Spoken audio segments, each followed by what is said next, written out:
Well, the Rudd government's ETS legislation should finally pass federal parliament, perhaps as early as tonight, but probably much later, maybe even as late as Monday.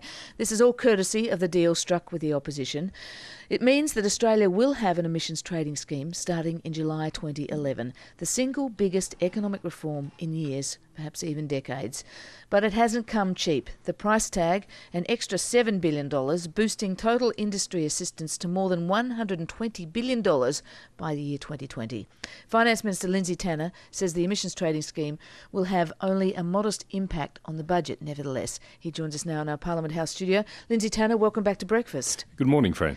Minister, have the Liberal amendments to the emissions trading scheme made it a better scheme, in your view? I don't think it's probably the right way of describing it, Fran. I think probably the true thing is that a lot of these issues that are involved here are highly contestable, and we've been involved with very serious and complex negotiations with the Liberal Party. And of course our objective has been to get the legislation through the Senate. That's just a reality that we as a government have to deal with, and we have managed to achieve what I think is a good outcome. And I just think the Liberal Party should get on with getting it through the Senate now that they've made the decision, however messily, to endorse the legislation. We'd like to get it through. I think it's important to get your view on this. I think people at home would like to know whether they've ended up with a better scheme or a worse scheme. You're the Finance Minister.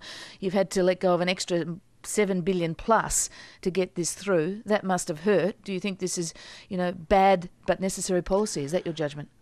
No, I think we've ended up with a good result. There's obviously scope for debate on all of the aspects of the scheme, and you can go round and round the dance floor about some of the fine detail here where there is no absolute right or wrong. It's just a judgment call about to what extent should you provide assistance to particular sectors that are going to be unusually affected by the scheme. There is no precise science in that. It's just a judgment call about the extent to which assistance should be provided. And obviously there's different views about that, and we had to negotiate in order to get it through the Senate.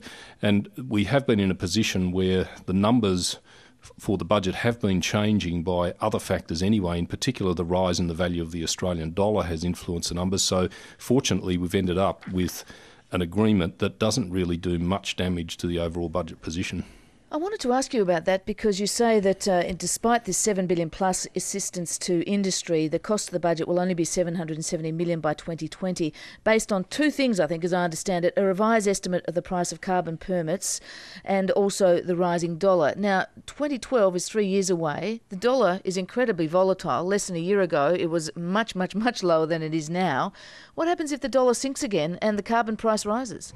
Well, Fran, these assessments are all based on projections, which of course are built on assumptions about where the future value of the dollar will be, and those projections will change from time to time. But you have to make projections, and that applies right across the board with respect to... But you really can't project the dollar, can you? Would Treasury have projected 12 months ago that the dollar was going to be at 93 cents? Fran, you have to do that for other budget matters as well. So whether you like it or not, and it's not just the value of the dollar, there's all kinds of variables in the Australian economy that when the Treasury is putting forward projections, and indeed my department as well, about where spending will be, about where revenue will be, about where economic activity will be in 3-4 years' time, and now in a broad sense we're even doing that 10 years out, then you have to make assessments about where that will be. Now obviously that also is not an absolute precise science. Nobody can say exactly what the value of the Australian dollar will be in 10 years, but the point is that the fundamentals that drive the value of the dollar in Treasury's assessment have obviously shifted, and therefore as a result of that we're projecting a different configuration for the household assistance for reasons that I can explain should you want me to. But you're gambling on a high dollar, and you're gambling on the a carbon price of $26, I think it is, a tonne. Now the carbon price is set by market. That could change too. Well, Fran, the absurdity in what you've just said is that that would apply your pejorative term gambling no matter what the assessment was. So it wouldn't matter whether the assessment of the carbon price was 26 or 29 or 58 or 133. That same logic would apply. You have to make those projections. Fair enough, but it comes down to then the point of, if the dollar drops, if the carbon price rises, whatever, is the government guaranteeing that householders will get compensated fully for the impact on their energy bills, if energy bills go up markedly, even if it means taking a bigger hit to the budget bottom line? We are guaranteeing that full compensation, and in fact overcompensation, will be paid to lower income earners In 90% of cases, that'll be 120% compensation, so they'll get slightly more than they lose. And for the bulk of middle-income families, they'll get significant compensation. That's what the government's guaranteeing.